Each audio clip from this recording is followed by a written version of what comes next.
La parole est à Monsieur Pascal Brindot pour le groupe UDI et indépendant et pour 10 minutes.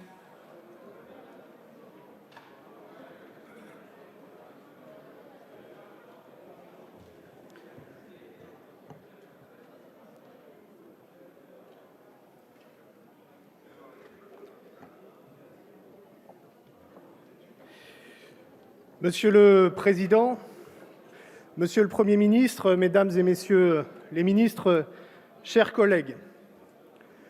Monsieur le Premier ministre, doutiez-vous à ce point de vous? Doutiez-vous de votre politique, de votre stratégie vaccinale, des mesures de reconfinement annoncées le 1er avril et prises quelques jours plus tard, qui sont aujourd'hui en vigueur et qui ont pour but de lutter, de juguler, de faire reculer la propagation du virus et de nous permettre, à échéance la plus brève possible, de retrouver une vie la plus normale possible. Doutiez-vous à ce point de vous pour envisager le report des élections départementales et régionales? Doutiez-vous à ce point de vous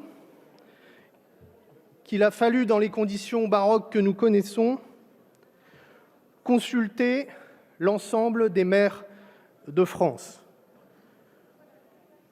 au-delà d'ailleurs de l'avis donné à plusieurs reprises par leurs associations représentatives? Doutiez-vous de vous ou était-ce une ultime manœuvre qui devait servir le dessein à peine caché du Président de la République de ne pas avoir d'élection intermédiaire avant la présidentielle?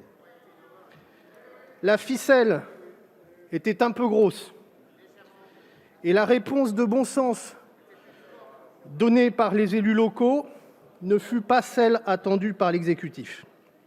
Au fond, Monsieur le Premier ministre, les maires vous ont renvoyé à votre responsabilité politique. Ils vous ont dit « c'est à vous de nous dire », en conformité d'ailleurs avec l'avis rendu par le conseil scientifique, « c'est à vous de nous dire dans quelles circonstances, avec quelles mesures de protection de nos concitoyens, d'organisation du scrutin, dans quelle mesure nous devons organiser ces élections aux dates qui étaient prévues. Et d'ailleurs, quand les maires organisent les élections, ils le font sous l'autorité de l'État.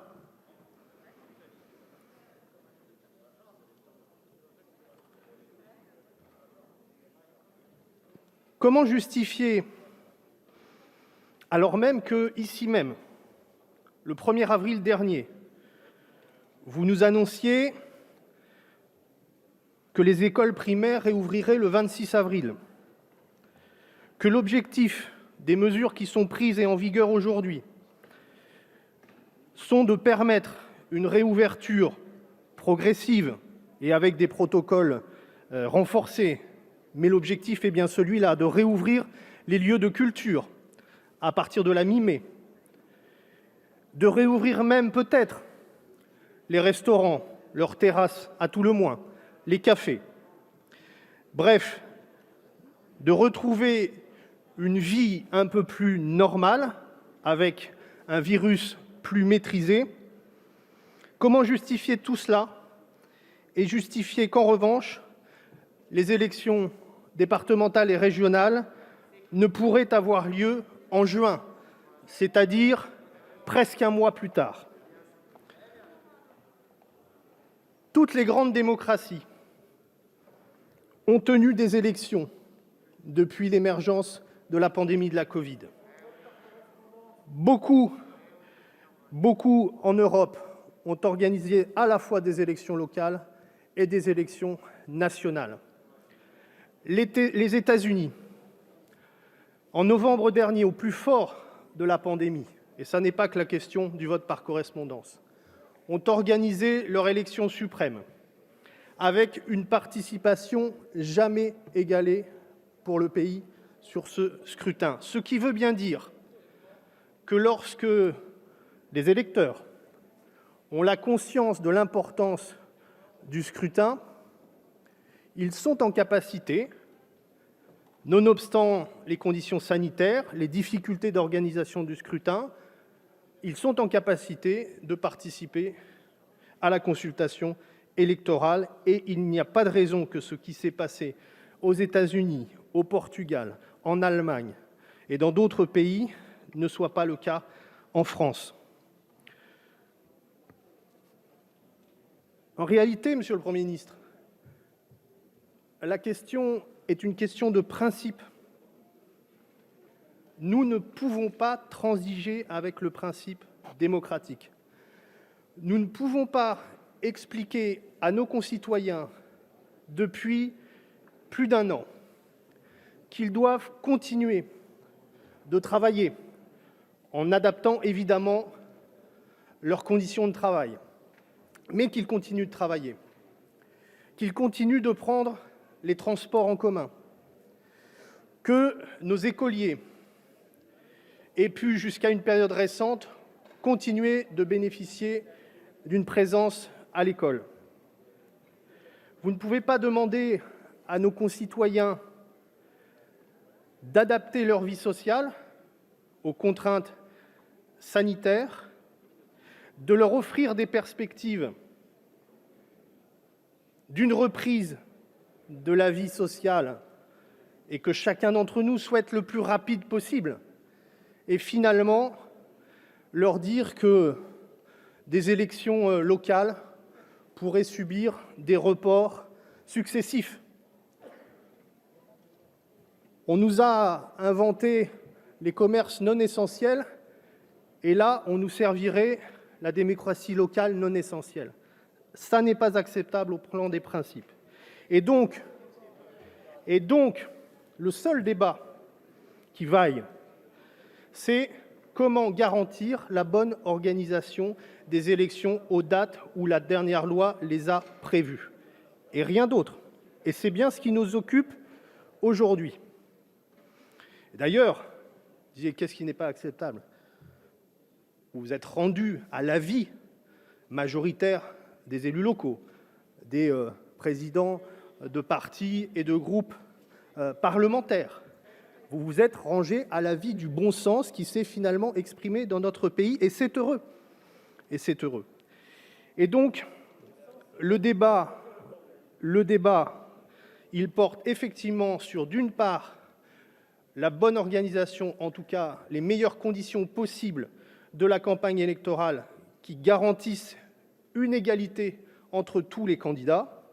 J'ai entendu un certain nombre de propositions et de mesures que vous avez prises dans ce domaine, notamment effectivement permettre aux candidats et à leur soutien de circuler librement par dérogation aux restrictions actuelles, parce que je rappelle que la campagne électorale, elle est déjà lancée, elle est déjà en cours, non pas la campagne électorale officielle, mais celle qui fait que chacun de celles et ceux qui seront demain candidats aux élections régionales ou aux élections départementales continue, essaie, dans la mesure du possible, d'être à la rencontre de leurs concitoyens et de faire valoir leurs propositions, leurs projets et leurs idées dans la perspective du scrutin de juin.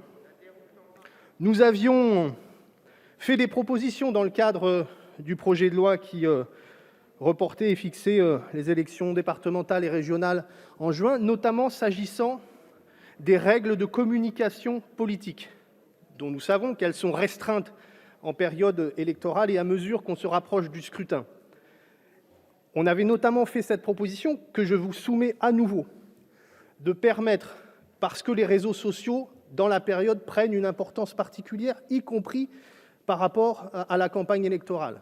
Donc de permettre que cette promotion des candidatures, cette communication politique soit facilitée sur les réseaux sociaux, dans le même esprit d'ailleurs qu'il a été annoncé que des débats pourraient avoir lieu entre les candidats aux élections régionales avant les 2 tours du scrutin. L'idée est bien que les candidates et les candidats puissent faire valoir leurs propositions et leurs projets au plus près de nos concitoyens, et y compris par les voies dématérialisées et donc les réseaux sociaux qui sont aujourd'hui évidemment des vecteurs importants de communication et donc de communication politique.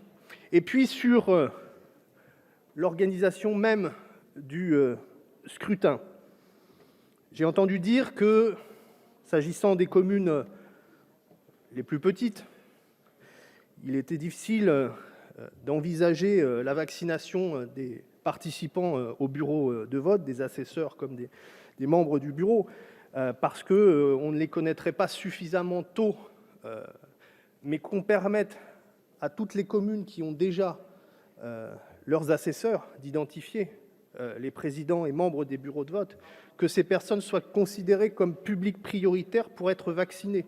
En plus, effectivement, de la vaccination qui s'accélère et qui fera qu'a priori, en juin prochain, 30 millions de nos concitoyens seront vaccinés. Plus nous offrirons de garanties, de sécurité à nos concitoyens, plus nous avons d'espoir qu'effectivement ces élections se déroulent dans les meilleures conditions possibles et avec la meilleure participation possible. Alors, nous disons oui à l'organisation des élections en juin prochain, oui à l'expression du suffrage et oui au respect de la démocratie. Merci, Monsieur Brindot.